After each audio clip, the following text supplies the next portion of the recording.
además especialista en imagen cardiovascular con especialidad. Vamos a hablar del rol de la ecocardiografía en la regurgitación mitral primaria.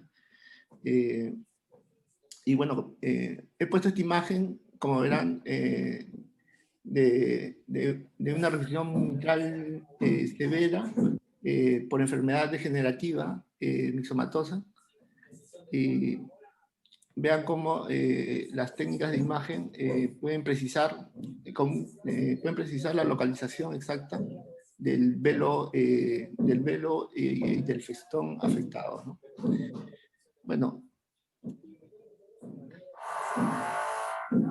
Bueno, vamos a empezar diciendo que la insuficiencia mitral es la valvulopatía más prevalente en Estados Unidos y la segunda en Europa. También sabemos que una vez que se establecen los síntomas o produce una repercusión significativa en la función cardíaca, la insuficiencia mitral severa tiene un pronóstico adverso con tratamiento médico. La competencia funcional de la válvula mitral implica un trabajo en sincronía del anillo, de las valvas, de las cuerdas tendíneas y de los músculos papilares. El fallo orgánico de las estructuras que forman parte directa del complejo valvular mitral es lo que define la insuficiencia mitral primaria. Entonces, en este gráfico vamos a ver la respuesta del ventrículo izquierdo y la aurícula izquierda en las diferentes fases de la regurgitación mitral. Por ejemplo, cuando se genera la insuficiencia mitral aguda, generalmente esta se va a generar cuando hay rotura de alguna de las estructuras. Por ejemplo, en un infarto inferior puede ocurrir una rotura del músculo papilar, ¿no? Y esto generar una insuficiencia mitral aguda. En este caso lo que va a suceder es que va a haber un aumento de la precarga y una disminución de la postcarga. Ese aumento de la precarga va a aumentar la fracción de eyección, ¿no?, en este paciente. Pero también va a haber un flujo retrógrado que va a ir a una aurícula que va a ser de tamaño normal y que no se va a adaptar a esa sobrecarga de volumen. Por lo tanto, va a incrementar la presión de la aurícula izquierda. En el escenario ya de una regurgitación mitral severa compensada, lo que vamos a ver es que esa sobrecarga de volumen va a generar un aumento del tamaño del ventrículo izquierdo y también un aumento del tamaño de la aurícula izquierda. Va a mantener su fracción de eyección y ese volumen regurgitante va a ser mejor tolerado, y incluso si la aurícula está bastante dilatada, la presión en la aurícula izquierda puede llegar a valores incluso normales o ligeramente elevados. Entonces, de esa manera se va a mantener el paciente con insuficiencia mitral crónica compensada. Sin embargo, en el tiempo, esa sobrecarga crónica de volumen puede generar daño en las fibras miocárdicas. Entonces, al generar daño en las fibras miocárdicas, va a bajar la fracción de eyección. Entonces, al disminuir el volumen eyectivo anterógrado, se va a incrementar la presión en la aurícula izquierda. El paciente va a volverse sintomático. Entonces, tenemos que tener en cuenta que un paciente con regurgitación mitral severa, la fracción de eyección normal aproximadamente es 70%. Y considerar que es disfunción ventricular, con los conocimientos actuales, es tener una fracción menor o igual a 60, ya estamos hablando de que es un paciente con regurgitación mitral severa con disfunción del ventrículo izquierdo. Y también ahora sabemos que un diámetro mayor de 40 milímetros también es otro parámetro que nos indica disfunción ventricular izquierda, y que más adelante vamos a ver el valor pronóstico que tiene en el seguimiento, ¿no?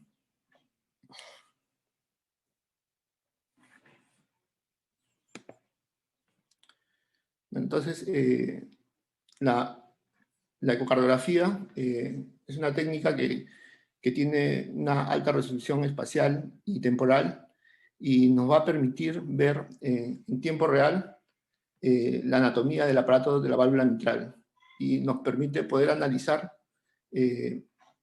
todos los componentes del aparato, ¿no? Entonces,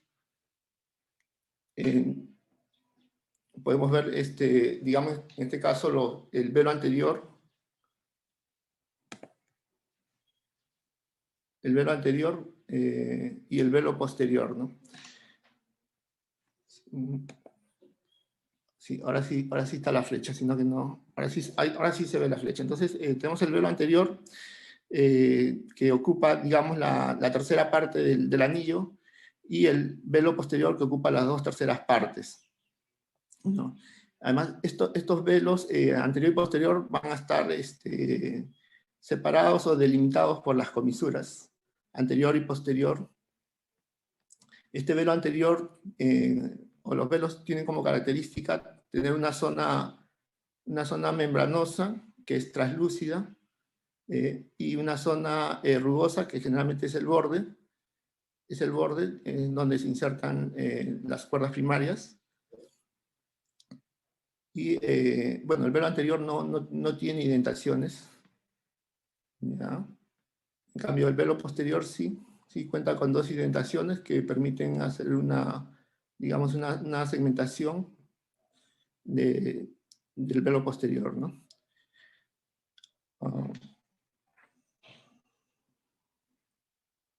Ahora, claro, digamos, conocer la anatomía es importante porque vamos a ver que hay algunos pacientes que pueden tener hendiduras en el velo anterior y eso puede ser causa de insuficiencia mitral, ¿no? O también pacientes que cuando esas hendiduras son muy profundas, llegan hasta el anillo, ya eso se llama cleft mitral, ¿no? También causa de insuficiencia mitral, etc., ¿no? El anillo mitral, ya, el anillo mitral, digamos, es una estructura importante, porque es la bisagra entre la aurícula y el ventrículo, y este anillo, digamos, tiene una función tiene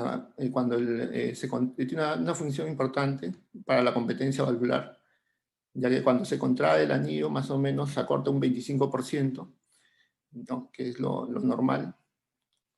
Este anillo, por ejemplo, se puede alterar generalmente cuando hay dilatación del ventrículo izquierdo o dilatación de la aurícula izquierda. Cualquiera de esas dos condiciones puede hacer de que el anillo aumente de tamaño. Pero el anillo mitral va a aumentar de tamaño a expensas de qué zona, a expensas de la región posterior. ¿Por qué? Porque la región anterior es una zona bastante fibrótica, ¿no? Que está unida al esqueleto fibroso del corazón, ¿no? Conformado por el anillo aórtico y los trígonos de izquierda y derecha, ¿no? En cambio, la región posterior del anillo mitral es un tejido conectivo, ¿no? Es un tejido conectivo que no es fibrótico, entonces la dilatación de este anillo se va a dar a expensas de esta zona. También hemos visto que, por ejemplo, en la gente mayor, los adultos mayores, cuando hacemos eco, hacemos el eje corto del ventrículo izquierdo y observamos calcificaciones, ¿no? Que pueden ser de diferentes grados, ¿no? Ya cuando son bastante severos vemos esa calcificación en forma de U, ¿no? Que es cuando se da en el anillo mitral posterior. También lo vemos más precozmente en personas con insuficiencia renal crónica o también pacientes hipertensos, ¿no? Pero, ¿por qué es importante eso? ¿Por qué? Porque generalmente cuando el anillo se contrae, la zona que se contrae principalmente es la región posterior, porque la región anterior es una zona prácticamente rígida. Entonces, si tienes calcificación del anillo posterior, entonces esa contracción no va a ser tan efectiva, entonces se va a alterar la competencia de los velos y genera insuficiencia. Por eso que cuando vemos a esos pacientes bastante mayores con calcificación, del anillo posterior vemos algún grado de regurgitación mitral, ¿no? Puede ser leve, moderada, generalmente se ve algún grado. Entonces puede ser explicado por esa pérdida de la función de contracción del anillo debido a la calcificación anular, ¿no?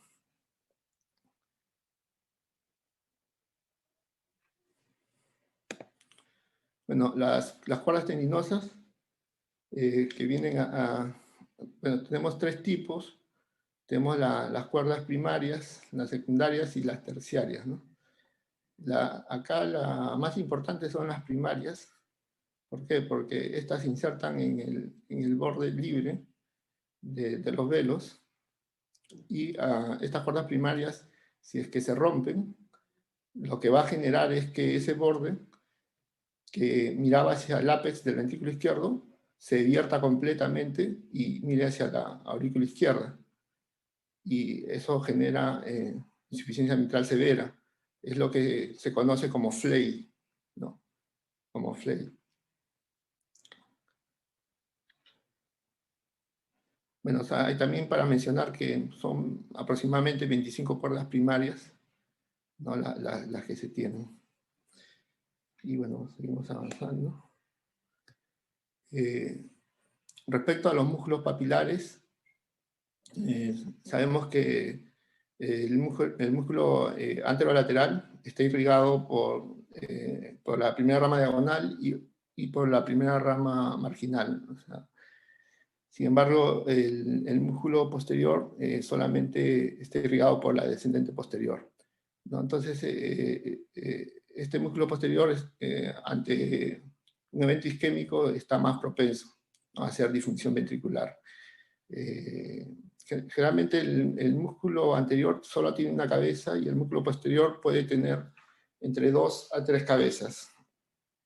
Por ejemplo, yo recuerdo en alguna oportunidad haber acudido a hemodinámica porque justo un paciente que le estaban haciendo, estaban abriendo la coronaria derecha y post implante de stent se trombosó el stent y empezó a hacer edema agudo de pulmón. Entonces miramos con el eco y lo que estaba teniendo era una insuficiencia mitral, pero masiva, masiva, ¿no? Que, claro, que en ese momento, en esas condiciones, estaba paciente ya semisentado y le estaban pasando, ¿no?, nitratos. Y una vez que lograron de nuevo abrir la arteria, la insuficiencia mitral rápidamente desapareció, ¿no? Entonces, eso explica, digamos, lo vulnerable que es este músculo papilar, ¿no?, cuando se ocluye completamente la coronaria derecha que da la DP, ¿no? Bueno, ahora vamos a hablar de la etiología de la regurgitación mitral. Bueno, acá sí vamos a mencionar tanto las causas que generan la regurgitación mitral primaria y también la secundaria. En esta exposición, en verdad, yo no he querido tocar todo, o sea, no he querido hablar de primaria y secundaria porque en realidad es bien amplia, es bien amplio el tema, ¿no? Y en realidad hablar de regurgitación mitral secundaria sí amerita una exposición aparte, ¿no?, en la cual se pueda bueno, detallar todas las cosas que se pueden decir de esta enfermedad, ¿no? Bueno, la regurgitación mitral primaria, digamos, en los países desarrollados sabemos que la enfermedad degenerativa misomatosa es la más frecuente, ¿no? Y las lesiones que vemos son prolapso, flail o rotura o elongación de las cuerdas tendinosas. También cambios degenerativos como la calcificación, como les mencionaba, en gente mayor o en pacientes que se alisan, engrosamiento de válvula por otras causas. En las infecciosas tenemos las endocarditis con vegetaciones. Realmente las endocarditis generan perforación, destrucción valvular, lesiones como aneurismas que pueden generar incompetencia a la válvula mitral, ¿no? Y de las inflamatorias, claro, acá, nosotros como una causa frecuente tenemos la enfermedad reumática, ¿no? También tenemos las enfermedades del colágeno como el lupus o la artritis reumatoidea, la radiación en pacientes con problemas oncológicos las drogas, sobre todo los que tienen que ver con lo que tiene que ver con bueno, ahorita se me ha ido el nombre, pero son drogas para bajar de peso, como la fenfluramina, que lo que hacen es, digamos, estimular la producción de serotonina, y ese estímulo de serotonina lo que puede generar en la válvula son cambios fibróticos, ¿no? Y de esa manera pueden generar incompetencia en la válvula mitral.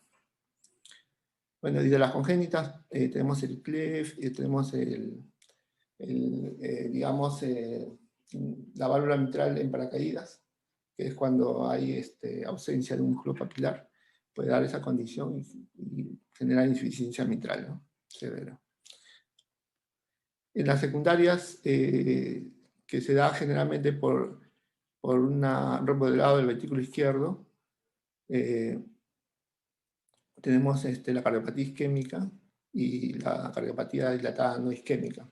Pero esto con respecto al remodelado del ventrículo izquierdo. Pero también sabemos que una causa de la insuficiencia mitral secundaria también es la dilatación anular, y esta también la podemos ver en la fibrilación auricular, ¿no? y en las cardiopatías restrictivas. Y también cualquier enfermedad cardíaca que dilate aurícula izquierda, vamos a ver este mecanismo.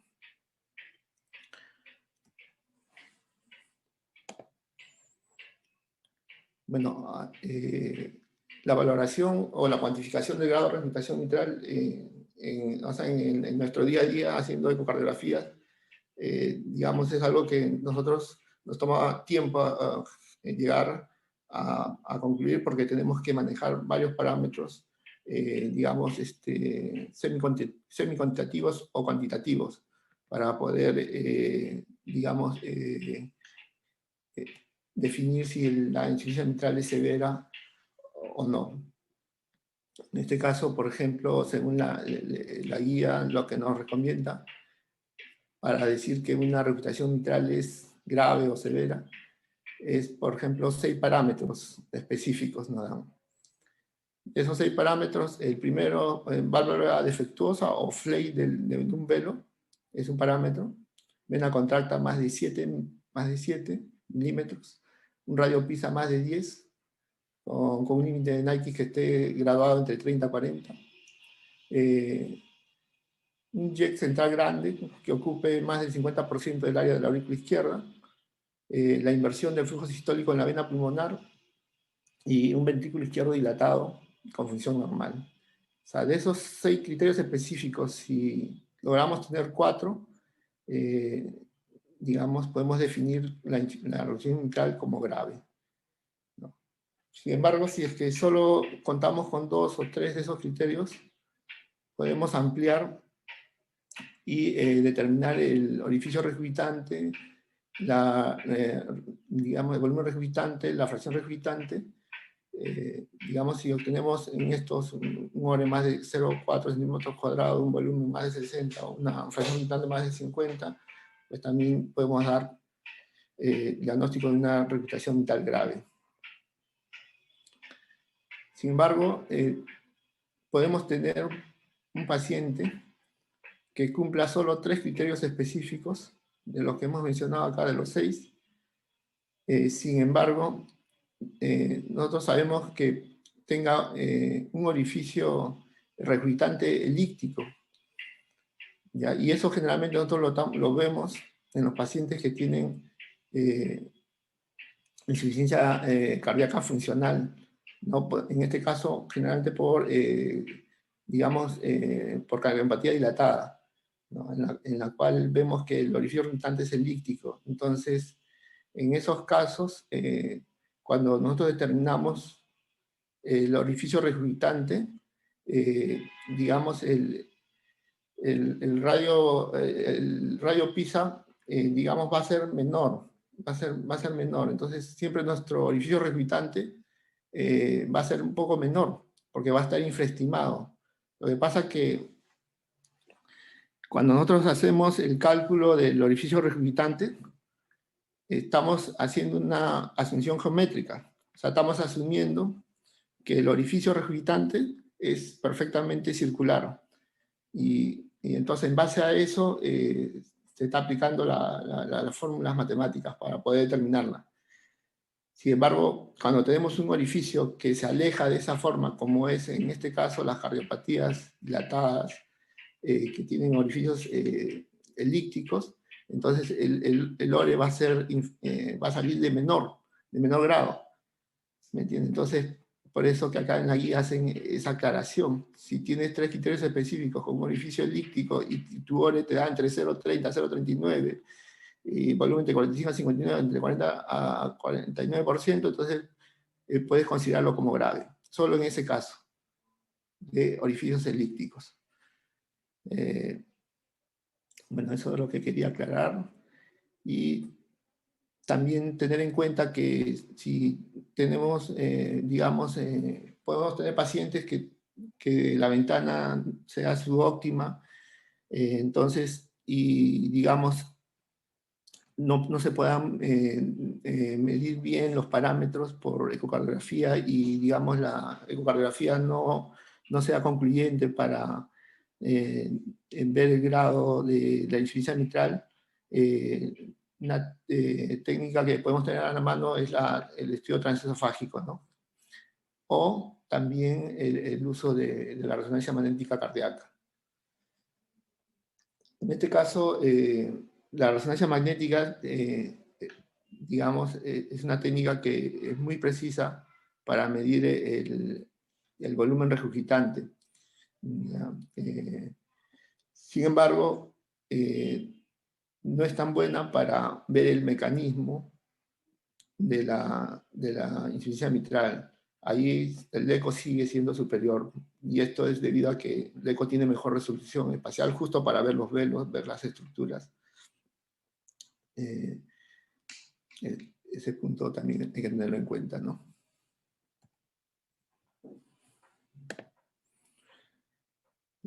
Bueno, los mecanismos de la regurgitación mitral.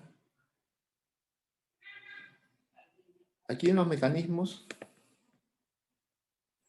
vamos a hablar de los mecanismos según la clasificación de Carpentier.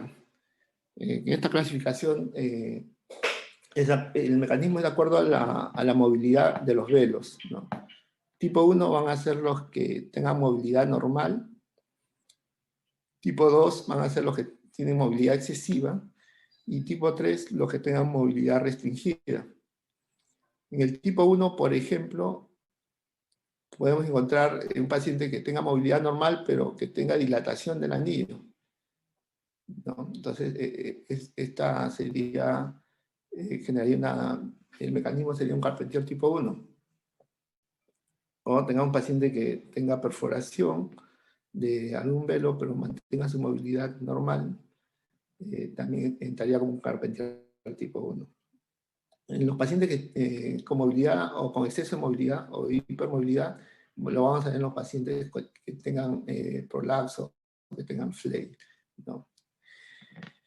Y en el tipo 3, con movilidad restringida, vamos a ver claramente, por ejemplo, en la enfermedad reumática. En la enfermedad reumática va a haber una movilidad restringida tanto en sístole como en diástole. Y esta sería clasificada como un Carpentier 3A.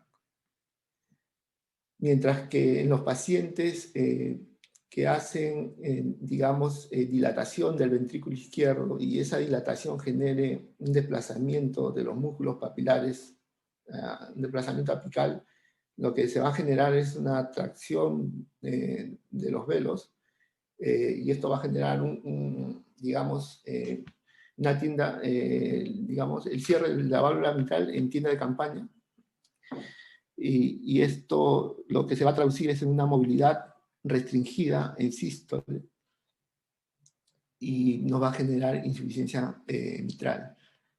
Entonces el 3B es cuando hay movilidad restringida en sístole. Sin embargo, aquí hay un autor que ha ampliado o ha especificado un poco, digamos, la clasificación de Carpentier. Y por ejemplo, aquí en la primera fila están los de movilidad normal. Por ejemplo, a la perforación del velo lo llama tipo 1A, Carpentier tipo 1A, al clefts tipo 1B y a la dilatación anular tipo 1C. En la segunda fila están los que tienen exceso de movilidad, por ejemplo, tipo 2A para el flay, ¿no? Eso es lo que les mencionaba al inicio, que se rompe la cuerda, o sea, la cuerda primero está, digamos, insertada, o se fija en el borde del velo, ¿no? Entonces, al romperse, digamos, el borde vierte completamente, ya no mira hacia el ventrículo, sino mira hacia la aurícula. Y eso es el flay, ¿no? En este caso, este mecanismo sería un Carpentier 2A. El prolaxo estaría clasificado entre el 2B, ¿no? En el prolaxo no hay rotura de cuerda, puede haber elongación de la cuerda, y esto genera déficit de coartación y genera insuficiencia mitral severa, ¿no? Este es un tipo 2B. Un tipo 2C sería una combinación, ¿no? El paciente tenga prolaxo y tenga flay. Ahora, en la tercera fila están los que tienen movilidad restringida de los velos. Entonces, en el tipo 3A, como les mencionaba, está la enfermedad reumática que tiene movilidad restringida tanto en sístole, en diástole, y va a ser de diferentes grados, ¿no? El tipo 3B sería el que tiene, digamos, movilidad restringida en sístole, pero que genera, digamos, un tenting simétrico, que esto generalmente se da en la cardiopatía dilatada, ¿no? No isquémica y también en la isquémica, ¿no? Y la movilidad, digamos, restringida, sistólica asimétrica, que esto generalmente se da cuando hay infarto inferior, donde se alteran, digamos, los segmentos de la pared inferior, entonces generan un desplazamiento de esas estructuras y generan un tendín asimétrico, ¿no? Con una restricción predominantemente del velo posterior. Y el tipo 4 sería el mecanismo del el movimiento sistólico anterior de la válvula mitral, ¿no? Que se ve esto en la cardiopatía hipertrófica obstructiva, y que esto genera también insuficiencia mitral severa. Entonces, estos son los mecanismos que pueden generar insuficiencia mitral severa, ¿no? Sin embargo, también hay que mencionar que cuando se evalúa una regurgitación mitral severa, o sea, no es que solamente vas a encontrar un solo mecanismo, puedes encontrar varios mecanismos, ¿no? Pero lo que hay que identificar cuál es el mecanismo principal que genera la regurgitación mitral severa, ¿no? Por ejemplo, digamos, si tienes un flay, tú sabes que ese flay es la causa de la regurgitación mitral severa, pero sin embargo, claro, producto de esa regurgitación mitral severa, producto de la sobrecarga de volumen, ¿no? En el ventrículo izquierdo, ese ventrículo izquierdo se va a dilatar, la aurícula izquierda también se va a dilatar, entonces vas a encontrar también que el anillo va a estar dilatado.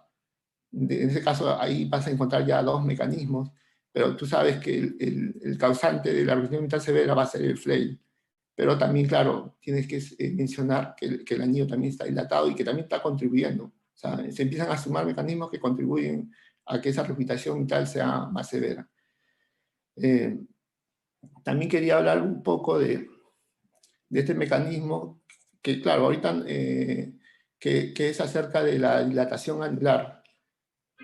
¿Ya? Que esto se ve más en las funcionales, pero lo quería mencionar. ¿Por qué? Porque también sabemos que la dilatación del anillo se da por dilatación del ventrículo o por dilatación de la aurícula izquierda. No. En este caso vamos a hablar cuando tenemos dilatación de la aurícula izquierda, en este caso por fibrilación auricular. hay pacientes con fibrilación auricular que pueden desarrollar aurículas gigantes. Entonces, el desarrollo de esas aurículas gigantes lo que va a generar es una dilatación del anillo, pero a expensas de la región posterior. Y ese desplazamiento de la región posterior del anillo va a traccionar el velo posterior del anillo, y va a generar un mecanismo que se llama tethering atriogénico, que no está en esta clasificación porque en sí es un mecanismo que se está estudiando, y hay 2 estudios que están hablando acerca de esto, y que sí es algo interesante porque justo tengo un caso que ahora no lo voy a mostrar, pero que aplica para ese tipo de mecanismo, ¿no? Que sería, claro, es un mecanismo funcional, ¿no? En este caso es una evolución, ¿no? O sea, es una evolución, ya en casos muy avanzados, de dilatación de aurícula izquierda gigantes, te pueden generar, no solo o sea, el exceso de dilatación de anillo, también te puede traccionar el velo en casos extremos, ¿no? Bueno, acá solamente para ver cómo se genera, digamos, el tethering asimétrico en un infarto inferior. Vean cómo las estructuras que se han infartado y que se han remodelado generan este desplazamiento del músculo papilar, y estas van a traccionar los velos, ¿no? En este caso generan un tenting asimétrico, pero el que más se va a afectar es el velo posterior, y por eso se va a generar la regurgitación mitral. En este caso, el jet va a ir hacia el mismo lado, donde está el velo con movilidad más restringida, que sería el velo posterior. En cambio, en un infarto anterior, según acá en este esquema, no se ve el compromiso del área del territorio de la DEA afectada. Sin embargo, este paciente, si es que hace un remodelamiento, dilata de manera global, te puede generar un tenting simétrico y generar una insuficiencia mitral severa. En estos casos, generalmente el jet es central, ¿no? De origen y trayecto central. Bueno, acá ahora vamos a ver imágenes. Por ejemplo, acá estamos viendo una vista del tracto de salida por medio esofágico a 131 grados. Y entonces lo que vemos aquí es una regurgitación mitral severa, ¿no? Vean que a pesar de que el límite de Nike no se ha tocado, se ve la convergencia del flujo, ¿no? Se ve la hemisfera. Esto, claro, en la última guía de cuantificación no lo ponen, pero en anteriores guías sí lo mencionaban, ¿no? Que también un criterio para hablar de severidad de una insuficiencia mitral era que veas, digamos, la convergencia de flujo con límites normales de Nike, ¿no? Pero en este caso, la causa de la regurgitación mitral es FLAPE del festón P2, ¿no? Del festón P2, que genera un jet regurgitante excéntrico. En este caso va hacia la pared anterior. Y aquí en la reconstrucción 3D, podemos ver esto vista desde la aurícula izquierda, ¿no? Con la vista del cirujano, ¿no? Vemos el velo anterior y el velo posterior, y vean claramente cómo el festón P2, vean cómo la cuerda primaria está ahí flameando, que es el flame, y ven cómo los cambios misomatosos que tiene este festón P2, ¿no?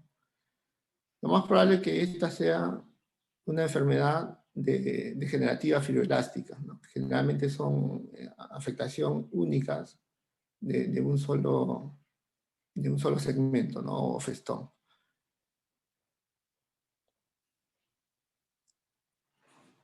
Y acá se ve la reconstrucción, la localización exacta.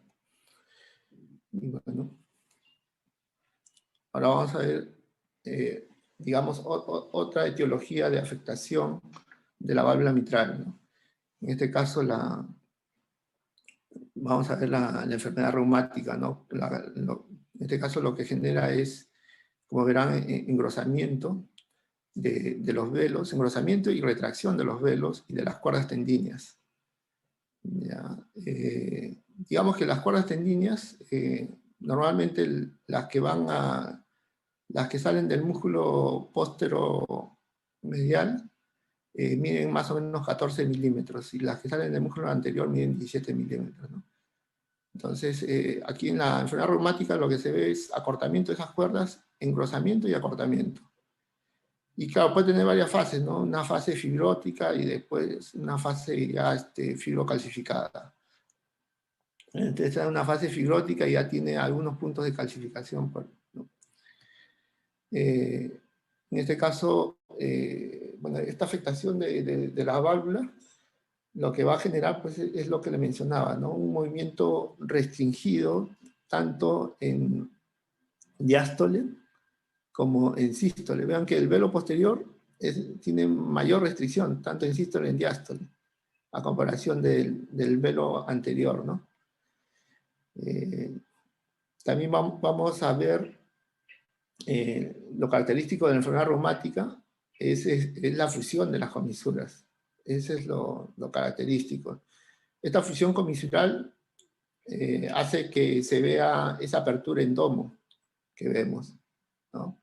La apertura clásica en domo, ¿no? Descrita. En este caso es una estenosis significativa, ¿no?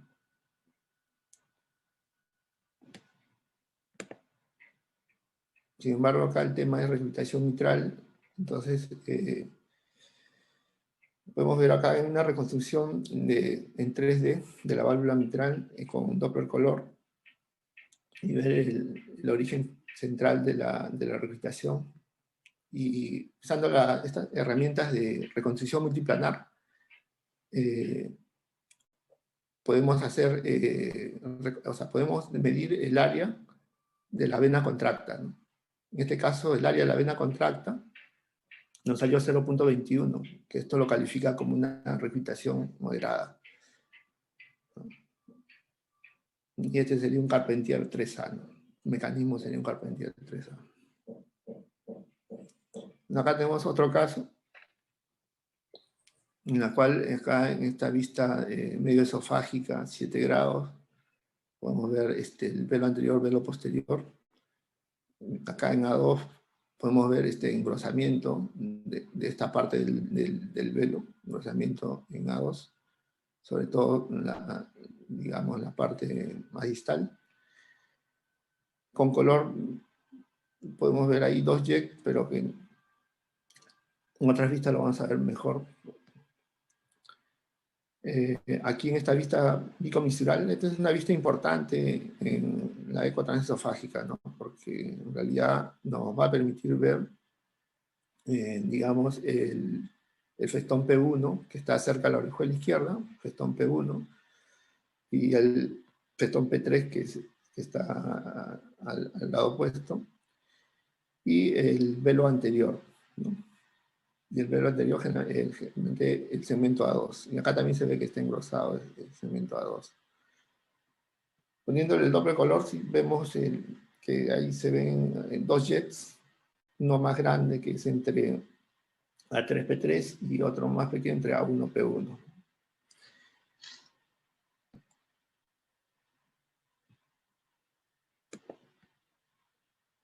Y en esta vista, de que es la vista de 2 cámaras, que se obtiene entre 90 grados a 95, acá lo que vamos a ver es el velo anterior con sus 3 segmentos, A1, A2 y A3, y el segmento, y el festón P3.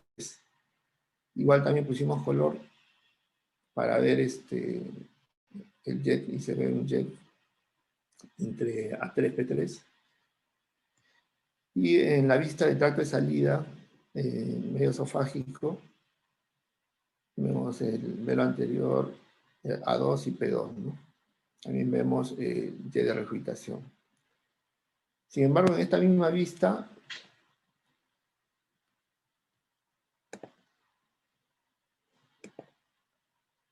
rotándolo más hacia la parte posterior, para seguir ver mejor el jet reclutante, podemos ver ahí claramente como de una reclutación severa, ¿no? Entonces, al hacer la reconstrucción con el eco 3D, ¿no? Claro, todo esto acá es en tiempo real, ¿no? O sea, se puede adquirir esta imagen en tiempo real y se puede mostrar, ¿no?, al cirujano también en tiempo real. En este caso lo que nosotros estamos viendo es que es un velo anterior que tiene 2 hendiduras, ¿no? Y además tiene la zona de A2, se ve una zona que veíamos engrosada. Sí, podría aparecer, pueden ser cambios mixomatosos en esta zona también. Pero claro, eso después lo vamos a ver ya cuando nos muestren la anatomía patológica, ver si era lo que nosotros estábamos pensando. Pero en este caso vemos las hendiduras, que esas son las causas de la insuficiencia mitral, ¿no? Entonces, la causa primaria de regurgitación mitral. Y acá tenemos otra imagen, donde vamos a ver acá, esto gracias a Cristian, que siempre nos ayuda y colabora con la anatomía patológica. Y vamos a ver acá las hendiduras que se ven en la eco 3D. Y esta zona en realidad que se veía engrosada, en realidad es tejido fibrótico. Ahora, ¿por qué esta zona se engrosó así de esa manera? No sé, tal vez el estrés mecánico de la regurgitación de esta zona haya generado inflamación y en el tiempo haya generado fibrosis, podría ser, ¿no? Podría explicar esto. Pero era tejido netamente fibrótico. Bueno, y acá todos los anteriores eran causas de regurgitación mitral primaria, pero en esta oportunidad quiero mencionarles el mecanismo del mecanismo tipo 4, que es por SAN de la válvula mitral, que esto es un paciente con cardiomiopatía hipertrófica, ¿no? En este caso vemos claramente cómo el SAN de la válvula mitral, ¿no?, severa, ¿no?, y genera obstrucción dinámica en el tracto de salida y regurgitación mitral significativa, ¿no?, con un llegue excéntrico hacia la pared posterolateral. En este caso, genera un gradiente bastante alto de obstrucción dinámica. El paciente es bastante sintomático, NYHA 3 a 4 con tratamiento médico al máximo. Entonces, fue a intervención, fue a miectomía. Y post-miectomía, vean cómo la regurgitación mitral es leve, ¿no? Solo leve. Ya este es un control ya de varias semanas postquirúrgico. Y el gradiente que era bastante alto, que llega hasta 150, ahora su gradiente solo es 17. En este caso, la miectomía corrigió la obstrucción del tracto de salida y también la regurgitación mitral, ¿no?, que era funcional por el SAM.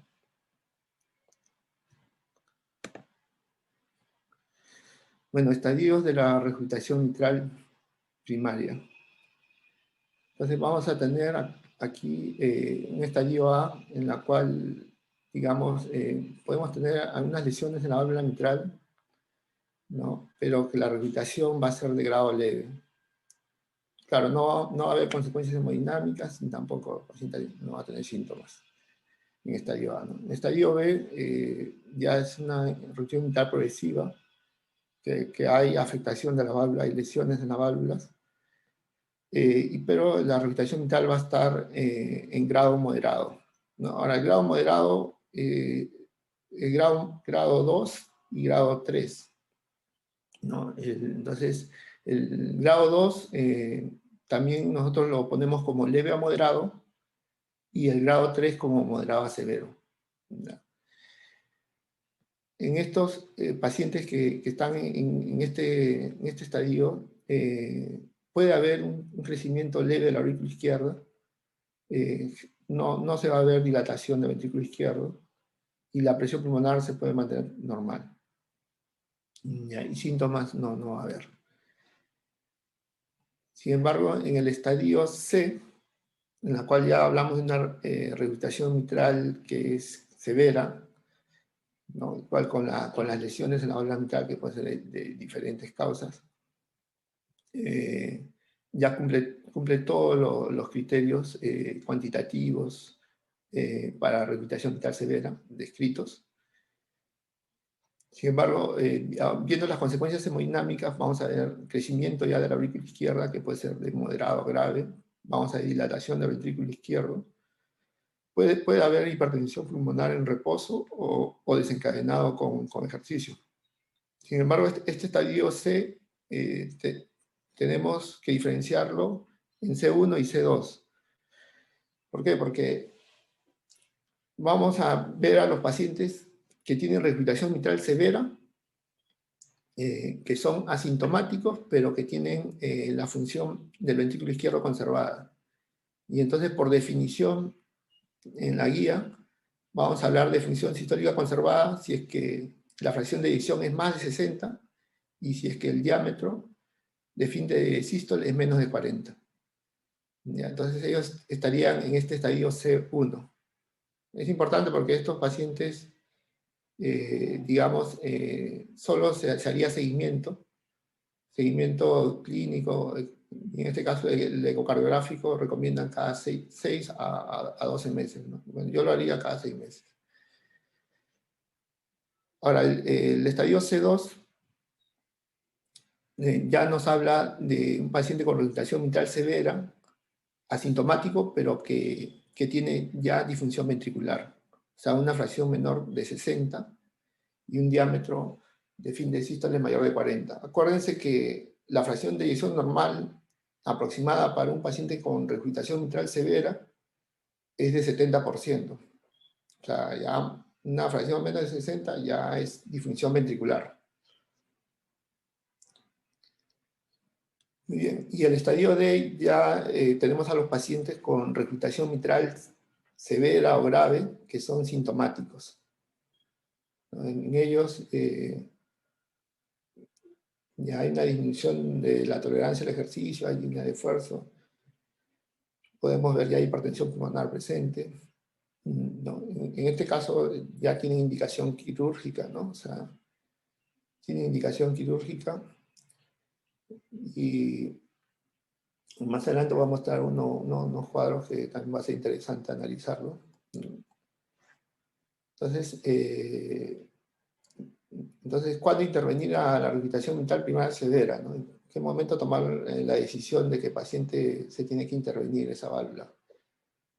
Entonces, acá tenemos un algoritmo, esto presentado en la guía reciente del ACC del 2020.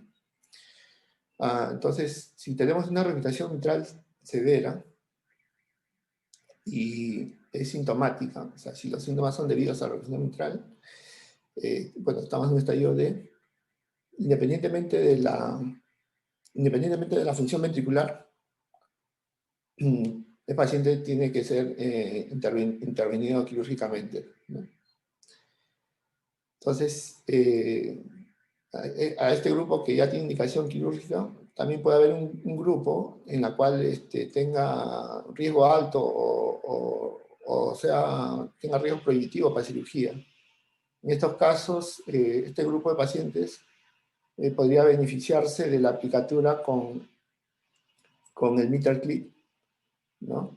Y da una recomendación 2 años. Sin embargo, los pacientes que sí pueden operarse, tenemos 2 grupos, ¿no? Tenemos el grupo los que tienen enfermedad degenerativa, mixomatosa. En ellos, si es que es posible la reparación, y sabemos que esa reparación va a ser durable, es preferible la reparación, siempre va a ser mejor que la sustitución valvular, y eso también ya se ha comprobado. Tienen, digamos, mayor supervivencia los pacientes que van a reparación versus los que van a cambio. Pero si en caso no se pudiese hacer la reparación, porque tal vez es complejo, ¿no? La sustitución valvular es la que quedaría pero sí se recomienda actualmente que si se hace insuficiencia valvular, se conserve el aparato subvalvular, ¿no? Se conserven los músculos papilares y las cuerdas terciarias en el anillo, ¿no? Ahora, el otro grupo, que si es enfermedad reumática, bueno, acá en este grupo sí, en este grupo de la enfermedad degenerativa misomatosa que va a reparación, el nivel de evidencia es contundente, ¿no? O sea, el nivel de recomendación es 1. Sin embargo, los que tienen enfermedad reumática, digamos que si es posible la reparación, generalmente tiene un nivel de recomendación 2B, ¿no? Es un nivel más pobre. Se dice que generalmente si se intenta reparar una valvulopatía reumática tiene que ser en estadios tempranos, donde no haya donde ya no haya mucha fibrosis y retracción, porque si no, igual o sea, la posibilidad de éxito va a ser muy baja, ¿no? Y recomienda que sean, si se van a hacer reparaciones en este tipo de pacientes, sean en centros, digamos, muy especializados en válvulas mitrales, ¿no? Que hay grupos en Estados Unidos, institutos que se encargan de un grupo entero, ¿no? De gente que se dedica al manejo de las enfermedades valvulares, ¿no? Bueno, entonces hemos analizado el grupo de los que tienen rehabilitación mitral severa y que son sintomáticos. Ahora vayamos al grupo de los asintomáticos que tienen rehabilitación mitral severa. Entonces, ¿qué hacemos con los que tienen rehabilitación mitral severa y son asintomáticos? Si tenemos al grupo de los que tienen la función ventricular conservada, en ellos, digamos, la pregunta es, ¿lo intervenimos o no lo intervenimos? ¿O solamente esperamos a que digamos, alcancen los parámetros descritos para disfunción ventricular? Entonces, aquí hay dos propuestas. Digamos, una propuesta es que si tienes un equipo quirúrgico que te garantice una mortalidad menos del 1% y una probabilidad de éxito de más del 95% en la reparación mitral sin insuficiencia residual, si es así, entonces hay un nivel de recomendación de intervenir 2A, ¿no? Y después hay otra propuesta que puedes hacer seguimiento y ver si es que hay un incremento del tamaño del ventrículo izquierdo, una disminución de la fracción de eyección en al menos 3 de los estudios. Pero acá la nivel de recomendación es pobre. O sea. Bueno, ¿y qué hacemos con el grupo de los que tienen rehabilitación mitral severa, que son asintomáticos, pero que ya la fracción de eyección está menos de 60 y el diámetro más de 40? En ellos sí tienen indicación quirúrgica, con nivel de recomendación 1, claramente. O sea, no hay que esperar. No hay que esperar a que se vuelvan sintomáticos porque eso va a ser peor. Aumenta la mortalidad. Tienes que intervenirlo. Muy bien, entonces aquí tenemos, por ejemplo, ¿no? La rehabilitación mitral severa en pacientes sintomáticos, o sea, estadio D, donde la intervención de la válvula mitral está recomendada independientemente de la función sistólica. Entonces acá mostramos una curva de supervivencia en la cual vemos pacientes que han sido operados, ¿no? Vemos que cuando ya lo han operado con, digamos, con síntomas en un estadio NIHA 1 o 2, vemos que su supervivencia a 10 años es de un 76%, versus pacientes con un NIHA 3 a 4, que supervivencia a 10 años, es de un 48%. Entonces, ya cuando operamos con síntomas, o sea, digamos, si es más sintomático, la mortalidad va a aumentar, ¿no? En el tiempo, a pesar de haber sido intervenida la válvula mitral. Y ahora sabemos que en los pacientes con rehabilitación mitral severa sintomática, que tienen disfunción ventricular izquierda, esto determinado con una fracción menor de 60, en este estudio lo que vamos a ver es la supervivencia de los pacientes, por ejemplo, un paciente que es intervenido con una fracción de eyección de mayor de 60%, que lo vemos en azul, digamos, va a tener una supervivencia de 10 años del 72%, versus un paciente que lo interviene con una fracción de eyección menor de 50, su supervivencia a 10 años solo va a ser de 32%. Por eso es importante estos parámetros que da la ecocardiografía para poder tomar las decisiones clínicas, ¿no?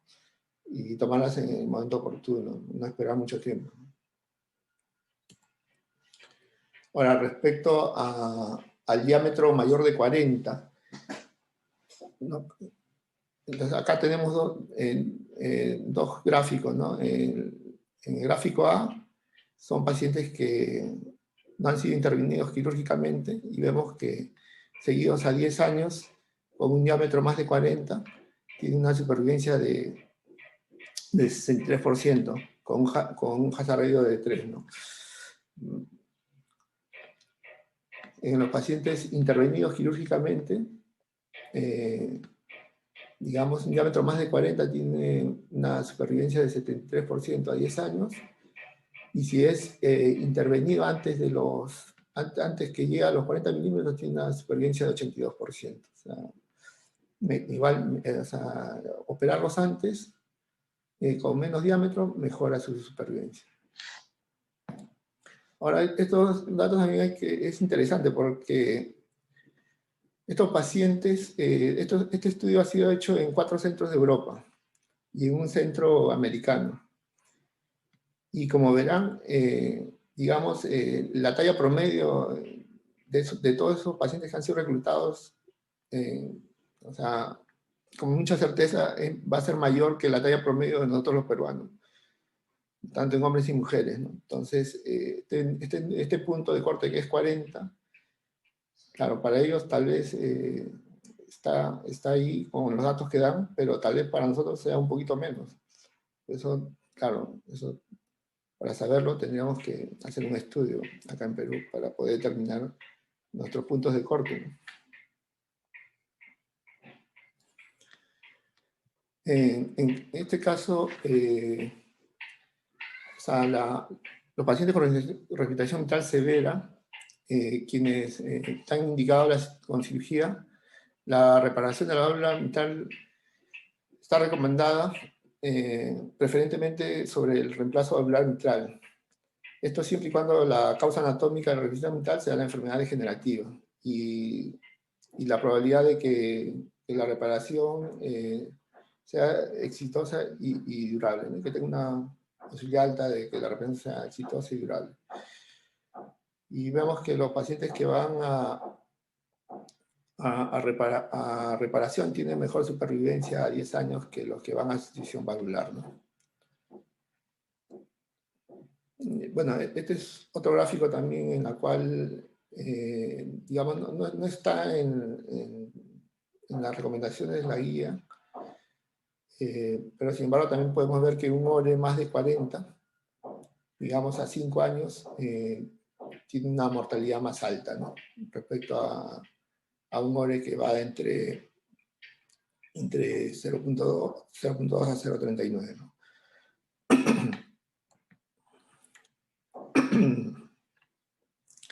Bueno, disculpe un momento.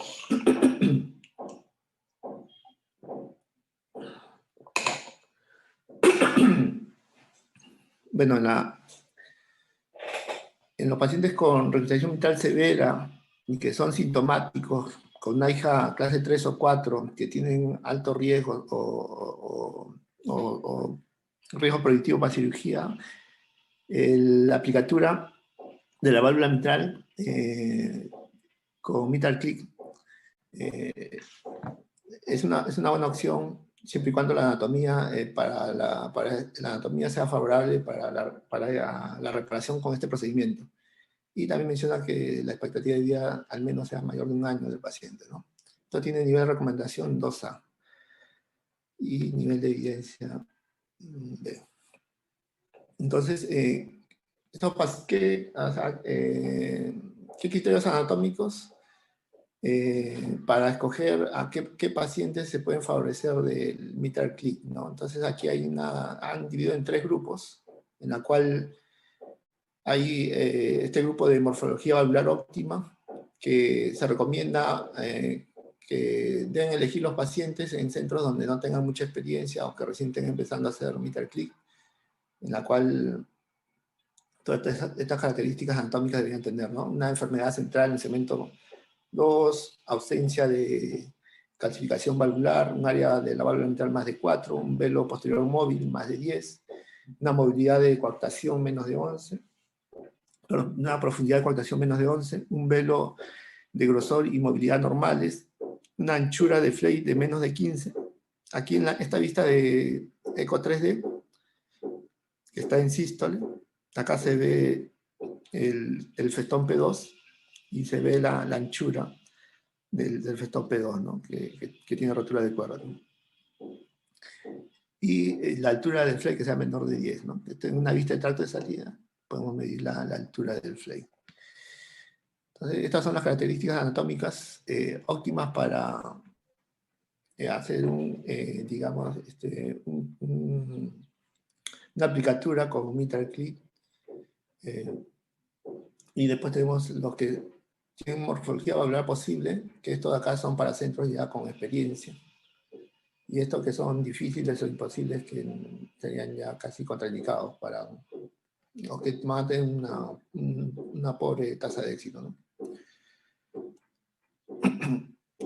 Ya, este cuadrito simplemente era para ver acá, por ejemplo, que en la guía del 2017, la europea, mencionaba que la cirugía técnica para pacientes sintomáticos con FEBI más de 30%. Sí, efectivamente, con FEBI más de 30%, porque la mortalidad es alta, ¿no? En los que se operan menos de 30. Bueno, este grupo iría actualmente para lo que es mitral click, ¿no?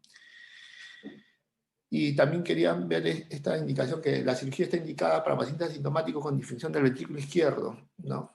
Fracción menor de 60 y diámetro más de 45. Pero ahora, o sea, habiendo revisado la evidencia con diámetro más de 40, yo me quedaría con indicación más de 40, ¿no? No esperaría que llegue a 45 para indicarle la cirugía, porque tal vez ya vamos a actuar muy tardíamente, ¿no? Porque sabemos que la disfunción ventricular izquierda en la insuficiencia mitral severa es irreversible.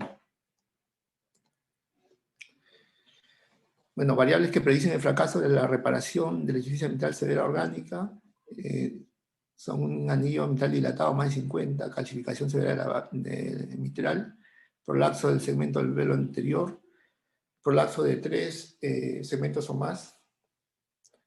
Generalmente, por ejemplo, en la enfermedad degenerativa, digamos, el hecho de que tenga solamente enfermedad del velo posterior es una simple y la probabilidad de éxito de reparación es muy alta, pero compleja ya es cuando hay compromiso de ambos velos, ¿no?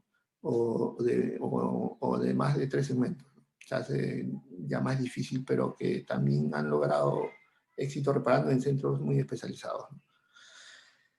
O escasez de tejido en las valvas. Para la valoración del eco de la reparación mitral post-sec, ¿no? Post salida de bomba. Aquí, ya una vez que al paciente ya se le ha hecho la aneuloplastia mitral, entonces nosotros lo que tenemos que ver es medir la superficie de coartación. En este caso, lo ideal es que sea mayor o igual a 8 milímetros. Esto se asocia con una mayor durabilidad. Analizar si es que tiene insuficiencia mitral residual. El objetivo de la reparación es conseguir una insuficiencia residual nula, o sea, el cirujano tiene que ser perfecto, o sea, tiene que hacer una reparación que quede sin insuficiencia mitral. Y eso va a garantizar la durabilidad de esa reparación mitral. Ahora, una regurgitación mitral mayor que leve es una indicación de revisar la reparación o sustituir la válvula, pues incrementa en gran medida la necesidad de reparación. Ver también el gradiente medio, ¿no? Gradiente medio más de 7 milímetros predice reparación, ¿no? Por estenosis mitral. También podemos ver el SAN en las reparaciones mitrales.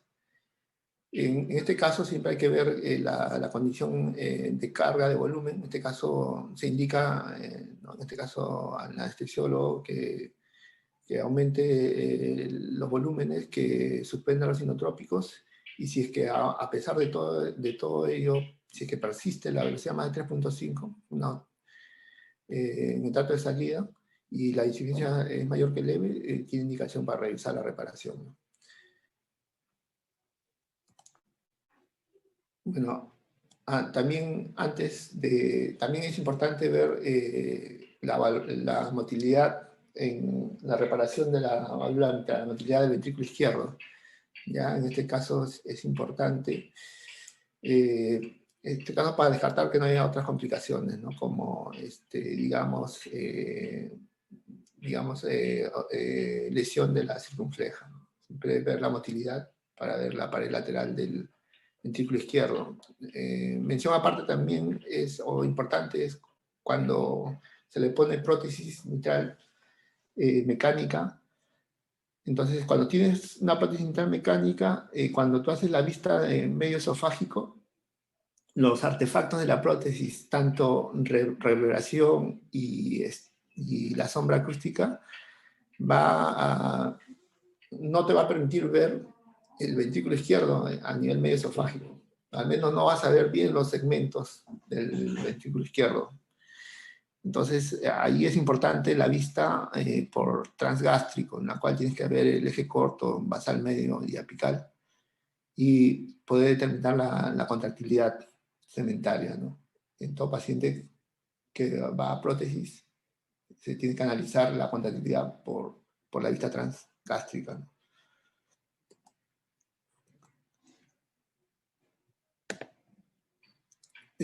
Bueno, ya finalmente para terminar, vamos a ver, este caso es una paciente de 61 años, antecedentes de hipertensión, fibrilador, anticoagulado con warfarina, ya con dineplasia funcional 2, un tiempo de enfermedad de 1 año más o menos. En la ecografía se escribe una insuficiencia mitral severa por prolapso de velo posterior, con una fracción de eyección de 63% y un diámetro telesistólico de 39, ya con presión pulmonar de 50 y una aurícula izquierda severamente dilatada. Bueno, aquí también estos datos me hacen reflexionar, ¿no? De que, por ejemplo, esta paciente ya es una paciente o sea, que tiene una insuficiencia mitral severa, pero que ya desarrolló síntomas. Sin embargo, si nos ajustamos a los parámetros de disfunción ventricular de la guía, que tienen que ser menor de 60 y diámetro telesistólico mayor de 40, no encaja. Entonces, eso quiere decir que tal vez nuestros parámetros, nuestro diámetro telesistólico tal vez puede ser un poco menor en nuestra población. Bueno, eso queda como hipótesis o pregunta a responder con un estudio de investigación, ¿no? Muy bien, entonces acá tenemos en la vista medio esofágico a 0 grados y vemos un jet bastante grande, excéntrico hacia la pared lateral, ¿no? Con efecto Coanda. Acá en la vista bicomisural vemos claramente que el festón P3 es el que prolapsa. ¿No? Un poquito se ve más grueso, más redundante y que prolapsa, ¿no? Y vean cómo el jet se genera desde ese punto, ¿no? Entonces acá en la eco 3D, en la vista desde la aurícula izquierda, en la vista de cirujano, entonces vemos ahí el prolapso a nivel de P3, ¿no? Haciendo la reconstrucción también localizamos el P3. Entonces, el paciente hicieron la mini toracotomía, video asistida, el cirujano corroboró el prolapso de P3, le hizo una resección cuadrangular de P3 más deslizamiento y le puse un anillo número 32. Además le hice una crioablación auricular. Entonces, vemos acá ya la eco post-set, ya con el anillo y la plastía mitral. Aquí en 0 grados no vemos regurgitación mitral. Y aquí está vista de tracto de salida. Aparentemente tampoco vemos regurgitación mitral. En esta vista ombico-visual vemos un pequeño chorrito de regurgitación mitral que es muy leve. Está más o menos entre A1 y P1. Y esta es la vista 3D, ¿no? O sea, el anillo y la apertura de la válvula mitral, que es normal, está conservada, no es normal, sino conservada. Bueno, este paciente, la cirugía salió muy bien, entonces, sin embargo, en la UCI hizo paro cardíaco y de ahí el electro se vio ST elevado, en calderismo coronario sin lesiones. Entonces, para suerte mía, justo yo estaba por ahí y le hice la eco. Y bueno, tenía las características del valoramiento medio apical, ¿no? Característico del Takotsubo. Y 2 semanas después se le hizo un control ecocardiográfico y se recuperó totalmente la función ventricular, ¿no? Entonces, la ecografía es la técnica de imagen de elección para el diagnóstico de la regurgitación mitral, porque nos precisa la anatomía del aparato valvular mitral, el mecanismo, el grado de regurgitación y la posible etiología. También en el seguimiento nos es importante, ¿no? Porque vamos siempre a controlar o a verificar la fracción de eyección y el diámetro del sistólico, sobre todo en los pacientes ya con regurgitación mitral severa, que son asintomáticos, para tomar decisión clínica de acuerdo a los resultados, ¿no? La reparación mitral es el tratamiento de lesión para insuficiencia mitral severa, primaria, cuando se espera que los resultados sean duraderos, ¿no? Y el estudio de ET-POSE valora el éxito de la reparación mitral y descarta complicaciones asociadas a la técnica de reparación, como son estenosis mitral, el SAN y alteraciones mitrales en la contractilidad en el territorio de la arteria circunfleja. Complicaciones que pueden obligar a una reentrada en SEP para su corrección. Bueno, muchas gracias por su atención.